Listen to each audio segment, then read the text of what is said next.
Layer skin hair and laser clinic లో latest టెక్నాలజీతో laser hair removal, anti ageing and hair fall issues కి advance treatments అన్ని ఇక cost గురించి వరి అవ్వాల్సిన అవసరం లేకుండా అందిస్తున్నారు. ఇంకా మీ కాన్ఫిడెన్స్ ని తిరిగి తెచ్చుకోండి. Get your free consultation now.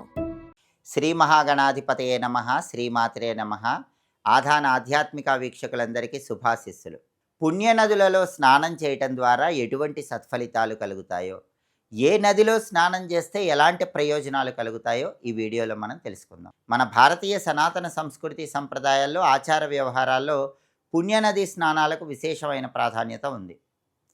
పుణ్యనదుల్లో స్నానం చేయటం ద్వారా ప్రత్యేకమైన ప్రయోజనాలు కలుగుతాయి. పుణ్యక్షేత్రాల్లో నివాసం ఉంటే అద్భుత ఫలితాలు కలుగుతాయి. ఎవరైనా పుణ్యక్షేత్రానికి వెళ్ళినప్పుడు సహజంగా 3 విధి విధానాలు పాటించాలి. మొట్టమొదటిది స్నానం, రెండవది దానం, మూడవది జపం. ఏ పుణ్యతీర్థానికి వెళ్ళినా, ఏ పుణ్యక్షేత్రానికి వెళ్ళినా ఆ క్షేత్రం దగ్గర ఉన్నటువంటి పుణ్యనదిలో స్నానం చేయాలి.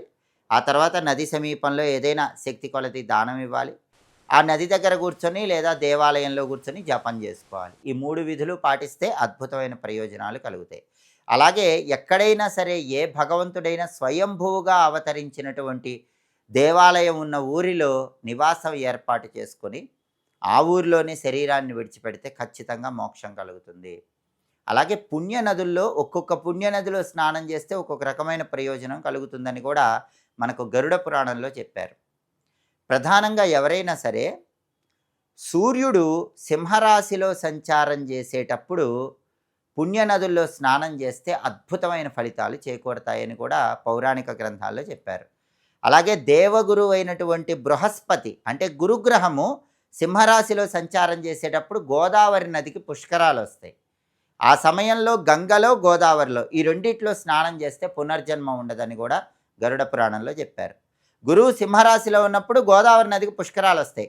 గోదావరి పుష్కరాలకు అందరూ వెళ్తారు, గోదావరి పుష్కరాల్లో స్నానం చేస్తారు. కానీ ఆ సమయంలో గోదావరితో పాటు గంగలో కూడా స్నానం చేయండి. గంగా, గోదావరి ఈ 2 నదుల్లో గోదావరి పుష్కరాలు వచ్చినప్పుడు స్నానం చేస్తే మోక్షం వస్తుంది.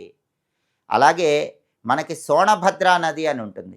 ఈ సోణభద్రా నదిలో ఎవరైనా సరే గురువు సింహరాశిలో సంచారం చేసేటప్పుడు స్నానం చేస్తే, అంటే గోదావరి పుష్కరాలు వచ్చినప్పుడు సోణభద్రా నదిలో స్నానం చేస్తే శరీరం విడిచిపెట్టిన తర్వాత ఖచ్చితంగా వినాయకుడి అనుచరుల్లో ఒకడుగా పుడతాడని కూడా గరుడ పురాణంలో చెప్పారు. అలాగే సహజంగా అందరూ కృష్ణానదిలో, గోదావరి నదిలో ఎక్కువగా స్నానాలు చేస్తూ ఉంటారు. గోదావరి నదికి 21 ముఖాలు ఉంటాయని, గోదావరి నదిలో స్నానం చేస్తే గోహత్యా పాతకం, బ్రహ్మహత్యా పాతకం లాంటి భయంకరమైన పాపాలు తొలగిపోతాయని, గోదావరిలో స్నానం చేస్తే తరచుగా రుద్రలోకం ప్రాప్తిస్తుందని గరుడ పురాణంలో చెప్పారు. అంటే శరీరం విడిచిపెట్టిన తర్వాత భయంకరమైన పాపాలు పోయి రుద్రలోకంలో చేరాలంటే ఖచ్చితంగా గోదావరిలో వీలైనప్పుడు స్నానం చేయాలి. అలాగే కృష్ణానదికి 18 ముఖాలు ఉంటాయని, వీలైనప్పుడల్లా కృష్ణానదిలో స్నానం చేస్తే శరీరం విడిచిపెట్టాక విష్ణులోకం వస్తుందని గరుడ పురాణంలో చెప్పారు. కాబట్టి వీలైనప్పుడల్లా కృష్ణలో స్నానం చేయండి. ఎక్కువసార్లు కృష్ణలో స్నానం చేస్తే మీ పూర్వజన్మ కర్మ ఫలితాలు తగ్గింపజేసుకొని విష్ణులోకం పొందవచ్చు. అలాగే తుంగభద్రా నదిలో వీలైనప్పుడల్లా స్నానం చేస్తే శరీరం విడిచిపెట్టాక బ్రహ్మలోకం వస్తుందని కూడా గరుడ పురాణంలో చెప్పారు. ఇలా ఒక్కొక్క నదిలో స్నానం చేస్తే ఒక్కొక్క ప్రయోజనం చేకూరుతుంది.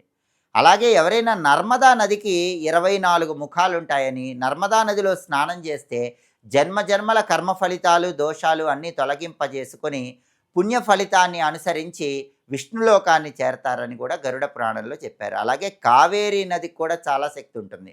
కావేరీ నదిలో స్నానం చేశామని మనసులో అనుకుంటేనే జన్మజన్మల పాపాలు తొలగిపోతాయని కూడా పౌరాణిక గ్రంథాల్లో చెప్పారు. కావేరీ నదికి 27 ముఖాలు ఉంటాయని, కావేరీ నదిలో వీలైనప్పుడల్లా జీవితంలో స్నానం చేస్తూ ఉంటే వాళ్ళకి బ్రహ్మలోకము, విష్ణులోకము, రుద్రలోకంలో ఏ లోకమైనా శరీరం విడిచిపెట్టాక వస్తుందని చెప్పారు. అంటే పుణ్యనది స్నానం ఇంత అద్భుతమైన ఫలితాలను కలిగిస్తుంది. అయితే ఎప్పుడైనా సరే స్నానం చేయటానికి నదికి వెళ్ళే ముందు ఇంట్లో స్నానం చేసి నదికి వెళ్ళాలి. అంతేగాని ముందు రోజు ధరించిన వస్త్రాలతో నదికి వెళ్ళి స్నానం చెయ్యకూడదు అని సంప్రదాయ గ్రంథాలు చెప్తున్నాయి. ఎప్పుడైనా నదీ స్నానం చేయాలన్నా, సముద్ర స్నానం చేయాలన్నా ముందు మీరు ఇంట్లో స్నానం చేయాలి. ఉతికి ఆరవేసినటువంటి శుచిగా ఉన్న వస్త్రాలు ధరించాలి. ఆ తర్వాత నదికి వెళ్ళి స్నానం చేయాలి. అప్పుడే ఫలితం ఉంటుంది. అలాగే సముద్రంలో స్నానం చేసేటట్లయితే సముద్రం ఒడ్డున ఉన్నటువంటి మట్టి కొద్దిగా సముద్రంలో వేసి ఆ తర్వాత స్నానం చేయండి. నదిలో స్నానం చేసినా నది ఒడ్డున ఉన్న మట్టి కొద్దిగా నీళ్ళల్లో వేసి స్నానం చేయండి. అప్పుడు ఉత్తమ ఫలితాలు కలుగుతాయి. నదుల్లో అభ్యంగన స్నానం చేయకూడదు. అంటే ఒంటికి తలకి నువ్వుల నూనె రాసుకొని అలా అభ్యంగన స్నానాలు లాంటివి నదుల్లో చేయకూడదు. కేవలం మునకలు వేసే స్నానం మాత్రమే నదుల్లో చేయాలి.